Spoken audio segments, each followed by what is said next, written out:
Hello guys, ചാനലിലെ പുതിയൊരു വീഡിയോയിലേക്ക് എല്ലാവർക്കും വെൽക്കം. അപ്പോൾ ഇന്ന് ഞാനുള്ളത് എൻ്റെ സ്വന്തം വെബ്സൈറ്റ് വെർഷൻ 2 അപ്പോൾ അതിൻ്റെ റിവ്യൂ കാര്യങ്ങളൊക്കെ മുമ്പേ ചെയ്തിട്ടുണ്ട്. അപ്പോൾ നമ്മൾ വേറൊരു വീഡിയോ ഇട്ടാണ് വരുന്നത്. അപ്പോൾ ആ വീഡിയോൻ്റെ കാരണം ഞാൻ ജസ്റ്റ് കാണിച്ചു തരാം. ഇംഗ്ലീഷിൽ ഓണാക്കി ഇതാ 1,03,025 1,00,000 കിലോമീറ്റർ ഓടിയിരിക്കുകയാണ്. ഫൈനലി എൻ്റെ വെബ്സൈറ്റ് വെർഷൻ 2018 മോഡലാണ്. അപ്പോൾ ഈ വാഹനത്തിൽ ഞാൻ ചെയ്തിട്ടുള്ള മെയിൻ്റനൻസ്, അതായത് ഇതിൽ എന്തൊക്കെ ഹെവി മെയിൻ്റനൻസ് വന്നിട്ടുണ്ട്, ഈ 1,03,000 കിലോമീറ്റർ ഓടിയ ടൈമിൽ എനിക്ക് എന്തൊക്കെ ഇതിൽ മെയിനായിട്ട് മെയിൻ്റനൻസ് വന്നിട്ടുണ്ട്, എത്ര പ്രാവശ്യം ടയർ മാറി, എന്തൊക്കെ വേറെ കംപ്ലയിൻറ്റ്സ് വന്നിട്ടുണ്ട്, കാര്യങ്ങളൊക്കെ ഉൾപ്പെടുത്തിയിട്ടുള്ളൊരു വീഡിയോ ആണ്. അപ്പോൾ എൻ്റെ ചാനൽ ആദ്യമായിട്ട് കാണുന്ന ആരെങ്കിലും ഉണ്ടെന്നുണ്ടെങ്കിൽ സബ്സ്ക്രൈബ് ചെയ്യുക, സപ്പോർട്ട് ചെയ്യാം. അപ്പോൾ നമുക്ക് വീഡിയോയിലേക്ക് കിടക്കാം. ഫസ്റ്റ് ഓഫ് ഓൾ ഇതിനെ ഞാൻ സ്റ്റാർട്ട് ചെയ്ത് കാണിച്ചു തരാം കേട്ടോ. ഇഗ്നിഷൻ ഓൺ ചെയ്യുക, സ്റ്റാർട്ട് ചെയ്ത് നോക്കാം. ഇപ്പോഴും എൻജിൻ കുഴപ്പമൊന്നുമില്ല, അത്യാവശ്യം നല്ല കണ്ടീഷനിൽ തന്നെയുള്ളത്. പക്ഷേ ചെറിയൊരു പണി പോലെ എനിക്ക് ഇതിനടുത്ത് ഫീലും ചെയ്തിരുന്നു. അപ്പോൾ അതൊക്കെ ഞാൻ പറഞ്ഞുതരാം കേട്ടോ. അപ്പോൾ ഇതൊരു പണി പോലെ ഫീൽ ചെയ്ത് ലോങ് ട്രിപ്പ് അപ്പോൾ ഒരു പണി ജസ്റ്റ് കിട്ടിയ പോലെ ആയിരുന്നു. പക്ഷേ ഇപ്പോൾ പ്രശ്നങ്ങളൊന്നും കാണിക്കണമൊന്നുമില്ല. അപ്പം ഞാൻ ഇതിൽ എന്തൊക്കെ ചെയ്തിട്ടുണ്ടെന്ന് ഓരോന്നായിട്ട് പറഞ്ഞുതരാം. അപ്പോൾ ആദ്യമായിട്ട് പറയുകയാണെന്നുണ്ടെങ്കിൽ ഇത് എൻജിൻ സൈഡ് വർക്ക് കിട്ടിയിട്ടുണ്ടോ വെച്ച് കഴിഞ്ഞാൽ ഒരു വർക്ക് എനിക്ക് കിട്ടിയിരുന്നു. പക്ഷേ അതിപ്പോൾ എടുത്തതെന്ന് പറഞ്ഞു കഴിഞ്ഞാൽ ഒരു 90,000 കിലോമീറ്റർ ആയപ്പോഴാണ് എനിക്ക് കിട്ടിയത്. വേറെ ഒന്നല്ല, നമ്മുടെ എൻജിൻ്റെ കൗണ്ടർ ഷാഫ്റ്റ് ഉണ്ടായിരുന്നു ഗിയർ ബോക്സിൻ്റെ, അതൊന്ന് ജസ്റ്റ് പോയിരുന്നു. അപ്പോൾ ആ ടൈമിൽ കൗണ്ടർ ഷാഫ്റ്റ് പോയി കഴിഞ്ഞാൽ നമുക്കറിയാലോ, നമ്മുടെ ഈ സ്പോക്കറ്റ് വീല് കൊടുക്കാൻ പറ്റില്ല. അത് കിടന്നിട്ട് ടക്കർ ഭയങ്കര നോയ്സായിട്ട് ഞാൻ മാറ്റിയതാണ്. അപ്പോൾ നമ്മൾ ചെയിൻ സ്പോക്കറ്റ് മര്യാദയ്ക്ക് മെയിൻറ്റെയിൻ ചെയ്യാതിരിക്കുമ്പോൾ വരുന്ന ഒരു കംപ്ലൈൻ്റാണ് കൗണ്ടർ ഷാഫ്റ്റിൻ്റെ തേയ്മാനം. അപ്പോൾ അങ്ങനെ വന്ന ടൈമിൽ ഞാൻ എൻജിൻ പണിതെന്നല്ല, എൻജിൻ മൊത്തം പീസാക്കേണ്ടി ഒരാവശ്യം വന്നു. ഈ കൗണ്ടർ ഷാഫ്റ്റ് മാറുന്നുണ്ടെങ്കിൽ ഗിയർ ബോക്സ് തുറക്കണം. അപ്പോൾ എൻജിൻ ഫുള്ള് ഡിസ്മാൻഡിൽ ചെയ്തപ്പോൾ എന്താ രസം എന്താ വെച്ച് കഴിഞ്ഞാൽ പ്രോപ്പർ 3,000 കിലോമീറ്ററിൽ ഞാൻ ഓയിൽ ചേഞ്ച് ചെയ്യുന്നുണ്ട്.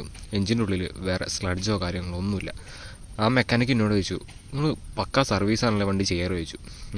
ഞാൻ എമ്മയുടെ ലൂബറിന് ജെന്യൂൻ ഓയിൽ മാത്രം ഇതിൽ ഉപയോഗിക്കാറുള്ളൂ. എല്ലാ 3,000 കിലോമീറ്ററിലും ഓയിൽ മാറാറുണ്ട്. അപ്പോൾ തുറന്നു, പിസ്റ്റണ് ചെറിയൊരു മൈന്യൂട്ട് ഷേക്ക് ഉണ്ട്, അല്ലാണ്ട് വേറൊരു കുഴപ്പമില്ല. എന്നോട് പറഞ്ഞു ഒരു എന്താ പറയുക, ഇപ്പോൾ ഞാൻ രാവിലെ വണ്ടി ഇട്ട് കൊടുത്ത് ഒരു ഉച്ചയാകുമ്പോൾ മുപ്പൊരു ഡിസ്മാൻഡിൽ ചെയ്തിട്ടുണ്ട്. കുഴപ്പമൊന്നുമില്ല, വണ്ടി ഞാൻ വൈകുന്നേരം 7 മണിയൊക്കെ ആകുമ്പോൾ ഞാൻ തരാറുണ്ട്. വേറെ പണികളൊന്നുമില്ല ഇതിൽ. ചെറിയ ഈ പാക്കിങ്സ് മാറ്റണം, അങ്ങനത്തെ പണികൾ മാത്രമേ ഉള്ളൂ. നേരെ എൻജിൻ തുറന്നു, ആ ഗിയർ ബോക്സിൻ്റെ കൗണ്ടർ ഷാഫ്റ്റ് അങ്ങ് മാറി നേരെ തിരിച്ച് ക്ലോസ് ചെയ്തു. വണ്ടി എനിക്ക് 7 മണിയാകുമ്പോൾ വണ്ടി കിട്ടി. അപ്പോൾ എന്നോട് നിങ്ങൾ പ്രോപ്പറായിട്ട് മെയിൻറ്റെയിൻ ചെയ്യുന്നുണ്ട്, വേറെ ഒരു പണിയില്ല, നേരെ പൂട്ടി അങ്ങ് തന്നു. എനിക്ക് വേറെ ഒരു കംപ്ലൈൻറ്റും കിട്ടിയില്ല. അതുകൊണ്ട് വലിയൊരു കോസ്റ്റ് എനിക്ക് ആയില്ല അന്ന്. അപ്പോൾ 90,000 കിലോമീറ്റർ ഓടിയ ടൈമിലാണ് കേട്ടോ. അതാണ് എനിക്ക് ഇതുമ്പോൾ കിട്ടിയ ഏറ്റവും വലിയ ഒരു പണിയെന്ന് പറയാൻ. അന്ന് ഏകദേശം ഒരു 4,000 രൂപ എനിക്ക് ഇറങ്ങി കിട്ടി ആ ഒരു വർക്കിന്. അതാണ് എനിക്ക് ഇത്രയും കിലോമീറ്റർ ഇട്ട് എനിക്ക് കിട്ടിയ ഒരു പണിയെന്ന് പറയാനുള്ളത്. പിന്നെ ഇനി ഇപ്പോൾ അടുത്ത് ഞാൻ പണി കിട്ടിയെന്ന് പറഞ്ഞത് വേറെ ഒന്നല്ല. ഈ അടുത്ത് ഞാൻ കൊടൈക്കനാൽ പോയിരുന്നു. അപ്പോൾ എൻ്റെ വീട്ടിൽ നിന്ന് കൊടൈക്കനാലിലേക്ക് 270 കിലോമീറ്റർ ഉണ്ട്. അപ്പോൾ അത്യാവശ്യം നല്ല, ഞാനൊരു ഫ്രണ്ട് കൂടെ പോയിരുന്നു, അത്യാവശ്യം നല്ല കൊടുത്തു പോയിരുന്നു. നല്ല കൊടൈക്കനാൽ എത്തിയിട്ട് ഞങ്ങൾക്ക് വേറെ കുഴപ്പമൊന്നുമില്ലായിരുന്നു. പക്ഷേ ഞങ്ങൾ രാവിലെ അവിടെ സ്റ്റേ ചെയ്തിട്ട് രാവിലെ ബൈക്ക് സ്റ്റാർട്ട് ചെയ്തപ്പോൾ ഭയങ്കര വൈറ്റ് സ്മോക്ക്, അതായത് ഓയിൽ കത്തുകയാണ്. അപ്പോൾ ഇത്രയും കിലോമീറ്റർ ഓടിയ വണ്ടിയല്ലേ, അപ്പോൾ ഞങ്ങൾ പേടിച്ചു, ഞാനാകെ പേടിച്ചു, ഒന്ന് പാനിക്കായി. എന്താ വെച്ച് കഴിഞ്ഞാൽ 100-300 കിലോമീറ്റർ അപ്പുറമാണ് അപ്പം നിൽക്കണത്. ഞങ്ങൾ പൂണ്ടിയ ഭാഗത്തായിരുന്നു. അപ്പോൾ ആ ടൈമിൽ ഇങ്ങനെ ഒരു ഓയിൽ കത്തുന്ന ഇത് കണ്ടപ്പോൾ ഞാനാകെ പേടിച്ചു. അപ്പോൾ സൈലൻസറിൻ്റെ അറ്റത്താണ്ട് തൊട്ട് നോക്കിയപ്പോൾ ഭയങ്കര കരി, അതായത് ഓയിൽമയുള്ള കരി. പിസ്റ്റൺ പണി കിട്ടിയോ, ഇനിയിപ്പോൾ ഓയിൽ ഉണ്ടാകുമോ, ആകെ ടെൻഷനായി. അപ്പോൾ ടെൻഷൻ ടൈമിൽ എന്താ വെച്ച് കഴിഞ്ഞാൽ ഇതിൽ ഞാൻ എപ്പോഴും ടൂൾ കിറ്റ് വയ്ക്കും, ലോങ് പോകുമ്പോഴും എപ്പോഴാണെങ്കിലും. ഒരു 10-12 സ്പാനറും 8-10 സ്പാനറും പിന്നെ ഒരു സ്റ്റാർ മൈറ്റ്സും കാര്യങ്ങളൊക്കെ ആയിട്ട് ഒരു കട്ടിംഗ് പ്ലെയർ ഉണ്ടാവും. അപ്പോൾ ഞാൻ ജസ്റ്റ് എന്ത് ചെയ്തു, നമ്മുടെ ഓയിലിൻ്റെ ഡിപ്സ്റ്റിക്ക് ഇതൊന്ന് ഊരി വയ്ക്കി, ഈ ക്യാപ്പൊന്ന് ഊരി വയ്ക്കിയിട്ട് ലെവലേക്ക് ചെയ്തു. ലെവലേക്ക് ചെയ്ത ടൈമിൽ അപ്പോൾ ഒന്നുകൂടി പേടിച്ചു, ലെവൽ കുറച്ച് കമ്മിയായിട്ടുണ്ട്. ഞാനാണെങ്കിൽ പോകുന്നതിന് 2 ദിവസം മുമ്പ് ഓയിൽ മാറിയതാണ്. ഇതിലാണെങ്കിൽ ഞാൻ ഇത്ര കിലോമീറ്റർ ഓടിയിട്ട് ഓയിൽ, അതായത് ആ എമ്മലൂബല്ലാണ് വേറെ ഓയിൽ ഗ്രേഡ് മാറ്റി ഒഴിക്കാൻ തുടങ്ങിയിട്ടില്ല. അപ്പോൾ ഞാനാകെ പേടിച്ചത് ഇത്രയും നല്ല ഓയിൽ ഒഴിച്ചുകൊണ്ട് ഇനിയിപ്പോൾ അതിൻ്റെ ഒരു പ്രശ്നം വരുമെന്നൊക്കെ. അപ്പോൾ ഓയിൽ കത്തി കണ്ടപ്പോൾ ആകെ ഒന്ന് പാനിക്കായി മൊത്തത്തിൽ. അപ്പോൾ അന്ന് ആ ടൈമിൽ എന്താ പറയുക, ഇപ്പോൾ ഇങ്ങനെ ഓയിൽ കത്തുന്ന ടൈം എന്ന് പറഞ്ഞു കഴിഞ്ഞാൽ രാവിലെ കോൾഡ് സ്റ്റാർട്ടിൽ വന്നു. അപ്പോൾ ഞാൻ ആ ടൈമിലവിടെ റേഞ്ചും ഒന്നും വല്ലാണ്ടല്ലായിരുന്നു. അപ്പോൾ ഞാൻ എൻ്റെ കൂട്ടുകാരെ ഒരു മെക്കാനിക് ഉണ്ട്, അപ്പോൾ അവന് വിളിച്ചപ്പോൾ പറഞ്ഞു, എടാ പിസ്റ്റൺ പണി കിട്ടാൻ ചാൻസ് ഉണ്ട്, ഹൈ റേഞ്ചിലാണ്. ഒന്നാമത് ഒരു എങ്ങനെ തപ്പി പിടിച്ചിട്ട് ഒരു ഓയിൽ മേടിക്കുക, 20W40 മേടിച്ചാൽ മതി. കുറച്ച് കട്ടിയിൽ ഓയിൽ മേടിച്ചിട്ട് കൈ പിടിക്കുക. എന്നിട്ട് ഇടയ്ക്ക് ഒരു 50 കിലോമീറ്റർ ആകുമ്പോൾ ജസ്റ്റ് ഒന്ന് ചെക്ക് ചെയ്ത് നോക്കുകയായിരുന്നു. അപ്പോൾ ഞാൻ അങ്ങനെ ഇടയ്ക്കിടയ്ക്ക് ഞങ്ങൾ കുറച്ചുകൂടെ ഇങ്ങനെ ഇടയിലൊക്കെ പോകാൻ വിചാരിച്ചു, പൂക്കാൽ ആ ഭാഗമൊക്കെ ഒന്ന് പോകാൻ വിചാരിച്ചിരുന്നു. അപ്പോൾ ഞങ്ങളത് ക്യാൻസൽ ചെയ്തു. കാരണം എന്താ വെച്ചെങ്കിൽ ഓയിൽ അത്ര കണ്ടീഷനിൽ ഇങ്ങനെ പോയി കഴിഞ്ഞാൽ പിസ്റ്റൺ പിടിക്കുമെന്നൊക്കെ ആകെ ടെൻഷനായി. അതായത് ഒന്നാമത് ഹൈ റേഞ്ചാണ്, നല്ല രീതിയിൽ വൈറ്റ് സ്മോക്കും. അപ്പോൾ ജസ്റ്റ് ഓയിലൊന്ന് എന്ത് ചെയ്തു, അവിടുന്ന് ഓയിൽ മേടിച്ച ടൈമിലൊന്ന് ചെക്ക് ചെയ്തു, കുഴപ്പമൊന്നുമില്ല.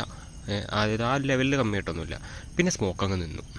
പിന്നെ ഞങ്ങൾ തിരിച്ച് കൊടൈക്കനാലിൽ ചോറ് ഇറങ്ങുമ്പോൾ ഒന്നും സ്മോക്കില്ല, നോർമലായി. അപ്പോൾ പിന്നെ ഞങ്ങൾ പോരുമ്പോൾ ഇടയ്ക്കിടയ്ക്ക് ഒരു 50 കിലോമീറ്റർ മാറ്റിയിട്ട് പിന്നെ ചെക്ക് ചെയ്ത് ഇങ്ങനെ പോകുന്നു. ഒരു കുഴപ്പവും കാര്യങ്ങളോ ഒന്നും കാണിച്ചില്ല. പിന്നെ അങ്ങോട്ട് ഒരു കുഴപ്പമില്ല. പക്ഷേ പിസ്റ്റൺ വർക്ക് സ്റ്റാർട്ടായിട്ടുണ്ടെന്നാണ് മെക്കാനിക് പറഞ്ഞത്.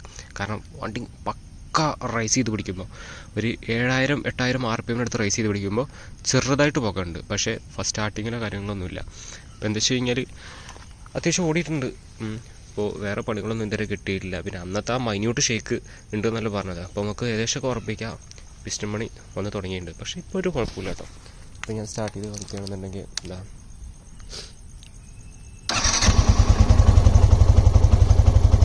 പുകയോ കാര്യങ്ങളോ ഒന്നുമില്ല, ക്ലീനാണ്, പക്കയാണ്. അപ്പോൾ അങ്ങനെ ഒരു പിസ്റ്റൺ വർക്കിൻ്റെ ഒരു ഇത് ഇപ്പോൾ തുടങ്ങിയിട്ടുണ്ട്. പക്ഷേ ഇപ്പോൾ ഒരു കുഴപ്പമില്ല. ഇപ്പോൾ ഓയിൽ കുറയണമില്ല, ഒന്നുമില്ല. ഇനി എന്തായാലും ഓയിലിൻ്റെ ഗ്രേഡൊന്ന് മാറ്റിയിട്ട് ട്രൈ ചെയ്യണം. അതായത് ഒന്ന് ഞാൻ മലൂപഞ്ഞ് ഒഴിക്കണില്ല, ഇനി കുറച്ചും കൂടി ഒന്ന് കട്ടി കൂടിയ ഏതെങ്കിലും ഓയിൽ ഒന്ന് മാറ്റി ഒഴിക്കണം. ചിലപ്പോൾ കുറച്ചുകൂടി ലൈഫ് കിട്ടും. അത്രയും തിക്നെസ് കുറഞ്ഞ ഓയിലായതുകൊണ്ട് കത്തിപ്പോകാനും, അതായത് തേയ്മാനം വന്ന് തുടങ്ങിയിട്ടുണ്ടാവല്ലോ. അപ്പോൾ അതുകൊണ്ട് എന്തായാലും അതിനുള്ള ചാൻസ് വളരെ കൂടുതലാണ്. അപ്പോൾ അതാണ് എനിക്ക് കിട്ടാനുള്ളൊരു വർക്ക് എന്ന് പറഞ്ഞത്. അല്ലാണ്ട് എനിക്കിതുമ്മ കാര്യമായിട്ട് ഒരു വർക്കും കിട്ടിയിട്ടില്ല. കറക്റ്റ് ടൈമിൽ ചെയിൻ സ്പോക്കറ്റ് മാറും, പിന്നെ കറക്റ്റ് ടൈമിൽ ഓയിൽ മാറും, പിന്നെ ഒരു തവണ ക്ലച്ച് മാറിയിട്ടുണ്ട്. ഏകദേശം ഒരു 60,000 കിലോമീറ്ററിൽ അത് ഞാൻ കഴിഞ്ഞ് മുമ്പത്തെ ഒരു യൂസർ റിവ്യൂലും പറഞ്ഞിരുന്നു. ഒരു 60,000 കിലോമീറ്റർ ടൈമിൽ ഞാൻ ഇതിൻ്റെ ക്ലച്ച് ഒന്ന് മാറിയിട്ടുണ്ട്. അല്ലാണ്ട് ഇപ്പോൾ ഒരു പ്രശ്നമോ കാര്യങ്ങളൊന്നുമില്ല. പിന്നെ ഒരു തവണ ഇതിൻ്റെ റിയർ ഷോക്ക് മാറിയിട്ടുണ്ട്. അതായത് മോണോഷോക്ക് ഒരു വട്ടം ഒന്ന് ചേഞ്ച് ചെയ്തിട്ടുണ്ട്. ഇനി ഇത്രയും കാലത്തിനിടയിൽ ടയർ എത്ര മാറിയെന്ന് പറയുകയാണെന്നുണ്ടെങ്കിൽ ഫ്രണ്ട് ടയർ ഇത് 3ാമത്തെ ടയറാണ്. ഇതൊക്കെ ഏകദേശം കഴിഞ്ഞ് തുടങ്ങാനായിട്ടുണ്ട്. ഫസ്റ്റ് ടയർ മാറിയത് ഏകദേശം ഒരു 37,000 കിലോമീറ്ററിലാണ്. പിന്നെ മാറിയത് ഒരു 70,000 കിലോമീറ്ററിലാണ്, 70-75,000 കിലോമീറ്ററിൽ. ആ ടയറാണ് ഈ ടയർ. അപ്പം മാറിയ ടയർ ഇപ്പോൾ ഇത് ഏകദേശം മാറാനായി തുടങ്ങിയിട്ടുണ്ട്. പിന്നെ ബാക്കിലെ ടയർ ഞാൻ 4 പ്രാവശ്യം മാറിയിട്ടുണ്ട്. ഇതിപ്പോൾ അടുത്ത 2 മാസം മുമ്പിട്ട ടയറാണ്. അപ്പോൾ ഇത്രയും തവണ ടയറും മാറിയിട്ടുണ്ട്. അപ്പോൾ ചെയിൻ സ്പോക്കറ്റ് നമ്മുടെ ചെയിൻ്റെ അഡ്ജസ്റ്റ്മെൻറ്റും കാര്യങ്ങളും പ്രോപ്പറായിട്ട് അലൈൻ ചെയ്ത് കൊണ്ടുനടക്കുകയാണെങ്കിൽ ടയർ വെട്ടി തെയ്യൊന്നുമില്ല, പ്രോപ്പറായിട്ട് നല്ല ലൈഫ് കിട്ടും. എയറും മെയിൻറ്റെയിൻ ചെയ്യുക. വേറെ ഒരു രീതിയിലുള്ള പ്രശ്നങ്ങളും ഉണ്ടാക്കാത്ത നല്ലൊരു ബൈക്കാണ് എൻ്റെ അഭിപ്രായത്തിൽ Z വേർഷൻ 2. അപ്പോൾ ചിലരൊക്കെ പറയും ഒരു 60,000 കിലോമീറ്ററിൽ പിസ്റ്റൺ വർക്ക് കിട്ടി, അത് കിട്ടിയെന്നൊക്കെ. അപ്പോൾ എനിക്ക് ഇടുമ്പോൾ കാര്യമായിട്ട് വേറെ പണികളൊന്നും കിട്ടാറൊന്നുമില്ല. പിന്നെ കിട്ടിയെന്ന് പണി പറഞ്ഞു കഴിഞ്ഞാൽ ഈ മാസ് സിലിണ്ടർ ഒന്ന് കംപ്ലൈൻ്റ് ആയിരുന്നു. പിന്നെ ഇപ്പോൾ എന്തായി കിട്ടിയിരുന്നത്, അതുപോലെ ഫ്യൂൽ ഇഞ്ചക്ഷൻ്റെ സിസ്റ്റത്തിന് എന്തെങ്കിലും വർക്ക് കിട്ടിയെന്ന് വെച്ച് കഴിഞ്ഞാൽ ഒന്നും കിട്ടിയിട്ടില്ല. ഇതുവരെ ഇതിൻ്റെ FI കൊണ്ടൊന്നും ഞാൻ കളിച്ചിട്ടില്ല. ഒരു തരത്തിലുള്ള മിസ്സിങ്ങോ മൈലേജ് ഡ്രോപ്പോ കാര്യങ്ങളോ ഒന്നും എനിക്ക് കിട്ടിയില്ല. എന്തായാലും ഇപ്പോൾ E20 ഇറങ്ങിയതിന് ശേഷം തോന്നുന്നുണ്ട് ചെറുതായിട്ട് എനിക്ക് ഒരു മൈലേജ് ഷോട്ട് എനിക്ക് ഫീൽ ചെയ്യുന്നുണ്ട്. അപ്പോൾ അതുകൊണ്ട് ഞാൻ എന്ത് ചെയ്തു, ഞാൻ പറഞ്ഞല്ലോ ഇങ്ങനെ വർക്ക്ഷോപ്പ് കാണിച്ച ആ ടൈമിൽ ത്രോട്ടിൽ ബോഡി ഒന്ന് ക്ലീൻ ചെയ്ത്, എന്തായാലും 1,00,000 ആയല്ലോ. അപ്പോൾ ത്രോട്ടിൽ ബോഡി ഒന്ന് ക്ലീൻ ചെയ്തു, സ്പാർക്ക് പ്ലഗ് ഒന്ന് മാറി, എയർ ഫിൽറ്റർ ഒന്ന് മാറി. അല്ലാണ്ട് എനിക്ക് വേറെ ഒന്നും പണി കിട്ടിയിട്ടില്ല. അതായത് ത്രോട്ടിൽ ബോഡി ക്ലീൻ ചെയ്ത് അന്ന് പെർഫോമൻസും കാര്യങ്ങളൊക്കെ ഒന്ന് ഷാറാവാനും, അതായത് എന്തെങ്കിലുമൊക്കെ ഡസ്റ്റ് ഉണ്ടെങ്കിലൊക്കെ പോയിക്കോട്ടെ, കാര്യം കാര്യങ്ങളൊക്കെ ഒന്ന് ക്ലീൻ ആയിക്കോട്ടെ ചേട്ടാ. പ്രോപ്പർ എപ്പോഴും അത്യാവശ്യം നല്ല രീതിയിൽ ഞാൻ ഫ്യൂൽ മെയിൻറ്റെയിൻ ചെയ്യുന്നതാണ്. എന്തായാലും ആവറേജ് ഒരു 2 ലിറ്റർ എന്തായാലും ഒരു റിസർവ് ടാങ്കായിട്ട് ഞാൻ എപ്പോഴും ഇതിൽ സ്റ്റോർ ചെയ്യും. അതുകൊണ്ട് എനിക്ക് ഫ്യൂൽ ഇഞ്ചക്ഷൻ്റെ ഭാഗത്തുനിന്ന് ഫ്യൂൽ പമ്പ് പോവുകയോ ഫ്യൂൽ ഇഞ്ചക്ടർ കംപ്ലൈൻ്റ് ആവുകയോ അങ്ങനത്തെ ഒരു രീതിയിലും ഒരു പണിയും എനിക്കിതുമേ കിട്ടിയിട്ടില്ല. ടോട്ടലി പറയുകയാണെന്നുണ്ടെങ്കിൽ ഈ ഒരു ബഡ്ജറ്റിൽ നല്ല രീതിയിൽ മെയിൻറ്റെയിൻ ചെയ്യണമെങ്കിൽ നല്ല ലൈഫ് കിട്ടുന്ന ഒരു ബൈക്കാണെന്ന് എനിക്ക് പ്രൂവ് ചെയ്ത്, അതായത് ഞാൻ ഇത് ഓടിച്ചിട്ട് എനിക്ക് മനസ്സിലായി. അപ്പോൾ അതുകൊണ്ടാണ് ഈ വീഡിയോ ചെയ്യുന്നത്. കുറേ ആളുകളൊന്നും ചോദിക്കുന്നുണ്ട് ഇതെടുത്താൽ ലോക്കാവുന്ന, ഒരു തരത്തിലും ലോക്കാവില്ല. പ്രോപ്പർ മെയിൻറ്റെയിൻ ചെയ്ത് കഴിഞ്ഞാൽ അത്യാവശ്യം നല്ല രീതിയിൽ നമുക്ക് ലൈഫ് കിട്ടുന്ന ഒരു ബൈക്ക് തന്നെയാണ്. അതായത് അത്യാവശ്യം ആവറേജ് ഒരു 50 ഒക്കെ എന്തായാലും നമുക്ക് മൈലേജും കിട്ടും. അതുകൊണ്ട് നോ ടെൻഷനാണ്. ഇപ്പോൾ ഇപ്പോഴത്തെ കണ്ടീഷനിൽ എന്തായാലും എനിക്കൊരു 50 കിട്ടുന്നുണ്ടോ, മറ്റേത് ഒരു 55 ആ ലെവലിൽ എനിക്ക് ലോങ് റണ്ണിങ്ങിനൊക്കെ കിട്ടിയിരുന്നു. ഇപ്പോൾ എന്തായാലും ഒരു 50 ഒക്കെ പ്രതീക്ഷ മതി എന്നാണ് എൻ്റെ ഒരു ഇത്. എന്തായാലും പറയുകയാണെന്നുണ്ടെങ്കിൽ ബാറ്ററിയുടെ കേസ്. അപ്പോൾ ബാറ്ററി എത്ര തവണ മാറിയെന്ന് ചോദിക്കുകയാണെന്നുണ്ടെങ്കിൽ ഇത് രണ്ടാമത്തെ ബാറ്ററിയാണ്. മാറിയിട്ടില്ല, ഏകദേശം മാറാനായി തുടങ്ങിയിട്ടില്ല. പക്ഷേ ചെറിയൊരു ഫാൾട്ട് കിട്ടിയിരുന്നു. പക്ഷേ നമ്മുടെ അച്ഛൻ്റെ ഫ്രണ്ടുണ്ട്, മൂപ്പര് ബാറ്ററിയുടെ സീനും കാര്യങ്ങളാണ്. അപ്പോൾ ഭയങ്കര ആർക്കെങ്കിലും ആമറോണിൻ്റെ ബാറ്ററി വേണമെന്നുണ്ടെങ്കിൽ കോൺടാക്ട് ചെയ്താൽ മതി, സെറ്റാക്കാം. അപ്പോൾ ഇതിൻ്റെ ഒരു ടെർമിനൽ ചെറുതായിട്ട് ദ്രവിച്ച് പൊട്ടിയിരുന്നു. എനിക്ക് ഷോൾഡർ ചെയ്ത് സെറ്റാക്കി തന്നിരുന്നു. ഫസ്റ്റ് നമ്മുടെ നെക്സൈഡിൻ്റെ ബാറ്ററിയാണ്. പിന്നെ ഇതിൽ ഞാൻ ചേഞ്ച് ചെയ്തത് ആമറോണിൻ്റെ ബാറ്ററി ചേഞ്ച് ചെയ്ത് ഇപ്പോഴും ഓടുന്ന ആമറോണിൻ്റെ ബാറ്ററിയാണ്. വേറെ ഒരു കുഴപ്പമില്ല, വർക്കിംഗ് ഒക്കെ പക്കയാണ്. അപ്പോൾ രണ്ടാമത്തെ ബാറ്ററിയാണ് ഇതിലിരിക്കുന്നത്. ഇനി അടുത്ത കാര്യം, ചെയിൻ പോക്കറ്റ് എത്ര തവണ മാറിയെന്ന് വെച്ച് കഴിഞ്ഞാൽ ഇത് പിന്നെ 5ാമത്തെ ചെയിൻ പോക്കറ്റാണ്. അപ്പോൾ ഇത് ഞാൻ എൻ്റെ ഫ്രണ്ടിൻ്റെ അടുത്ത് നിന്നാണ് അത് വാങ്ങിയെന്ന് പറഞ്ഞല്ലോ. അവന് 20,000 കിലോമീറ്ററിൽ ഒരു വട്ടം ചെയിൻ പോക്കറ്റ് ചേഞ്ച് ചെയ്തു. പിന്നെ എനിക്ക് തരാൻ നേരത്ത് ചെയിൻ പോക്കറ്റ് പിന്നെയും പോയിരുന്നു. അപ്പോൾ നല്ല റഫ് ഡ്രൈവിംഗ് ആയിരുന്നു. അപ്പോൾ പിന്നെ എടുത്ത ടൈമിൽ ഞാൻ പിന്നെ മാറ്റണത് ഇതാ 3ാമത്തെ തവണയാണ്. അപ്പോൾ ടോട്ടൽ 5ാമത്തെ ചെയിൻ പോക്കറ്റ്. ഇതിപ്പോൾ പുതിയ ചെയിൻ പോക്കറ്റാണ്. അപ്പോൾ ചെയിൻ പോക്കറ്റിൻ്റെ കാര്യം മാത്രം ഇത്തിരി ശോകമുള്ളൂ. അപ്പോൾ 3ാമത്തെ ചെയിൻ പോക്കറ്റ് പറഞ്ഞു കഴിഞ്ഞാൽ വല്ലാണ്ട് വെച്ച് ഇങ്ങനെ ഉന്തി തള്ളി പോകുകയാണെന്നുണ്ടെങ്കിൽ ആ ഫ്രണ്ട് വീലിൻ്റെ ഞാൻ പറഞ്ഞില്ലേ കൗണ്ടർ ഷാഫ്റ്റ് അത് വെട്ടി അങ്ങ് തരും. അപ്പോൾ പ്രോപ്പറായിട്ട് ചേഞ്ച് ടൈറ്റ് ചെയ്യുക, ലൂബ് ചെയ്യുക, എന്നാൽ കഴിഞ്ഞാൽ ഒരു പ്രശ്നമില്ല, സാധനം പക്കയാണ്. പിന്നെ ഇതിന് ഇൻഡിക്കേറ്റേഴ്സും കാര്യങ്ങളൊക്കെ ഞാൻ ചേഞ്ച് ചെയ്തിരുന്നു. അതൊക്കെ ഇപ്പോൾ വെള്ളം കയറി ആകെ കയ്യാരപ്പായിട്ടുണ്ട്. അപ്പോൾ പിന്നെ പറയുകയാണെന്നുണ്ടെങ്കിൽ ഇതിന് ബോഡി ക്വാളിറ്റി ഒക്കെ പറയുകയാണെന്നുണ്ടെങ്കിൽ ആവറേജാണ്, ഹെക്സഡാണ്. പിന്നെ ഞാൻ അതിൻ്റെ ഈ മാറ്റ് പോർഷൻസൊക്കെ ഗ്ലോസി ബ്ലാക്കിലേക്ക് കൺവേർട്ട് ചെയ്തിരുന്നു, മൊത്തം പെയിൻറ്റ് ചെയ്തിട്ടുണ്ട്. പക്ഷേ അതൊക്കെ ഒന്ന് ഡള്ളായി തുടങ്ങിയിട്ടുണ്ട്. വാഹനം മൊത്തത്തിൽ 1,00,000 കിലോമീറ്റർ കഴിഞ്ഞാൽ പക്ഷേ നല്ല ഓട്ടമുണ്ട്. അതുകൊണ്ട് എന്താ പറയുക, ഞാൻ പ്രോപ്പറായിട്ട് ഇപ്പോൾ ബോഡി മെയിൻറ്റെയിൻ ചെയ്ത് കുറവാണ്. എൻ്റെ അന്നത്തെ വീഡിയോൻ്റെ ലിങ്ക് ഞാൻ ചെയ്തിട്ടുണ്ട് ഇതിന് കൂടെ. അപ്പോൾ അന്ന് വീഡിയോ കാണുന്നവർ പലരും എങ്ങനെ എത്ര വൃത്തിയിലൊക്കെ വണ്ടി സൂക്ഷിക്കണമെന്ന് പലരും ചോദിച്ചിട്ടുണ്ടായിരുന്നു. അപ്പോൾ അന്നത്തെ പോലെ ഇന്നത്തെ പോലെ കമ്പയർ ചെയ്യുമ്പോൾ രാവും പകലും ഡിഫറൻസാണ്. അപ്പോൾ ആ വീഡിയോയുടെ ലിങ്ക് ഞാൻ ജസ്റ്റ് കൊടുക്കുന്നുണ്ട്, താല്പര്യമുള്ളവരൊന്നും കണ്ടു നോക്കാം. പിന്നെ ഇതിൻ്റെ വേറൊരു കാര്യം എന്ന് പറയുകയാണെന്നുണ്ടെങ്കിൽ മീറ്റർ സൈഡ് പലരും ചോദിച്ച് കംപ്ലയിൻറ്റ് വരലുണ്ടെന്ന്. എനിക്കെതിരെ കംപ്ലയിൻറ്റ് പറഞ്ഞു കഴിഞ്ഞാൽ ഒരു കംപ്ലയിൻറ്റ് കിട്ടിയത് പൊട്ടിയിരുന്നത്, അതായത് എന്തോ പറഞ്ഞിട്ട് പൊട്ടിയിരുന്നു എനിക്ക് വണ്ടി കിട്ടുമ്പോൾ തന്നെ. അപ്പം ഞാൻ എന്ത് ചെയ്തു, ഈ കവർ മാത്രം അങ്ങ് മാറി. പിന്നെ എനിക്ക് വേറെ ഒരു കംപ്ലയിൻറ്റ്സും ഇല്ലായിരുന്നു. ഇപ്പോഴും വേറെ ഒരു പ്രശ്നങ്ങളോ കാര്യങ്ങളോ ഒന്നുമില്ല, വർക്കിങ്ങും കാര്യങ്ങളൊക്കെ പ്രോപ്പറാണ്. പിന്നെ ഇതിനിപ്പോൾ കാര്യപ്പെട്ട മെയിൻ്റനൻസ് പറയാനൊന്നുമില്ല സത്യം പറഞ്ഞു കഴിഞ്ഞാൽ. ഒരു പണി കിട്ടാത്തൊരു പാവം വണ്ടി. ഇതിന് ഓട്ടത്തിനനുസരിച്ചുള്ള ചെറുതായിട്ടുള്ള മെയിൻ്റനൻസ് മാത്രമേ എനിക്കത് കിട്ടിയിട്ടുള്ളൂ, നമുക്ക് കിട്ടാനുള്ളൂ. പിന്നെ ഫ്രണ്ട് ഓയിൽ സീൽ അത് ഇടയ്ക്കിടയ്ക്ക് പോകാറുണ്ട്, മാറ്റി കൊടുക്കാറുണ്ട്. അതാണ് എനിക്ക് പിന്നെയും കിട്ടിയിട്ടുള്ള ഒരു പണി ഏറ്റവും കൂടുതലുള്ളത്. അതായത് ഒരു 15,000 കിലോമീറ്റർ ഒക്കെ ആകുമ്പോൾ ഓയിൽ സീൽ പോകും, ഷുവറായിട്ട് പോകും. അതിന് മുമ്പൊക്കെ പോയിട്ടുണ്ട്. അപ്പോൾ അതാണ് ഇടയ്ക്കിടയ്ക്ക് കിട്ടുന്ന ഒരു മെയിൻ പണി എന്നൊക്കെ പറയുകയാണെന്നുണ്ടെങ്കിൽ. വേറെ ഇതിൽ പറയുകയാണെന്നുണ്ടെങ്കിൽ ഇതിൻ്റെ റൈഡ് ക്വാളിറ്റി ആണെങ്കിലും കാര്യമാണെന്നുണ്ടെങ്കിലും എനിക്ക് സത്യം പറഞ്ഞാൽ നല്ല കംഫർട്ടുള്ള ഒരു വണ്ടി തന്നെയാണ്. ഞാനതാണ് കൊടുക്കാത്തത്.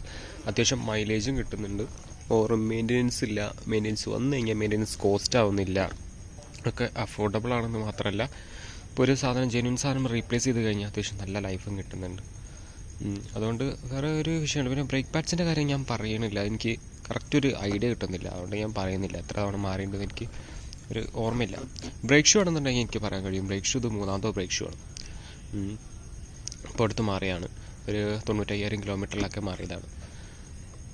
ബ്രേക്ക് ഷൂ അത്യാവശ്യം ലൈഫ് കിട്ടിയിട്ടുണ്ട്. ബാക്കത്തെ ബ്രേക്ക് പാഡ് എനിക്ക് കറക്റ്റ് ഓർമ്മയില്ല.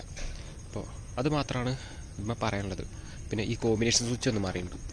വേറെ നല്ല ആക്സിലേറ്റർ കേബിൾ ടൈറ്റ് ആയപ്പോൾ മാറാൻ വേണ്ടി നോക്കിയപ്പോൾ ഉള്ളിൽ സ്ക്രൂ റസ്റ്റ് ആയിട്ടുണ്ട്. അപ്പോൾ ആ സ്ക്രൂ അയക്കാൻ വേണ്ടിയിട്ട് നോക്കിയപ്പോൾ ഫുള്ള് റസ്റ്റായി പിടിച്ചെടുക്കുകയാണ്. അപ്പോൾ ഞാൻ സ്ക്രൂ മാറാൻ വേണ്ടിയിട്ട് ഒന്ന് വെൽഡ് ചെയ്തെടുത്തത്, അതായത് തിരിച്ചെടുക്കാനുള്ള ഒന്നും പറ്റാത്തൊരവസ്ഥയായിരുന്നു. അപ്പോൾ ഈ കോമ്പിനേഷൻ സ്വിച്ച് ഒന്ന് മാറി. ഇത് ഒറിജിനൽ മിൻഡയുടെയാണ്. വലിയ കുഴപ്പമൊന്നുമില്ല, ആകെ 350 രൂപ എന്താ വരുള്ളൂ.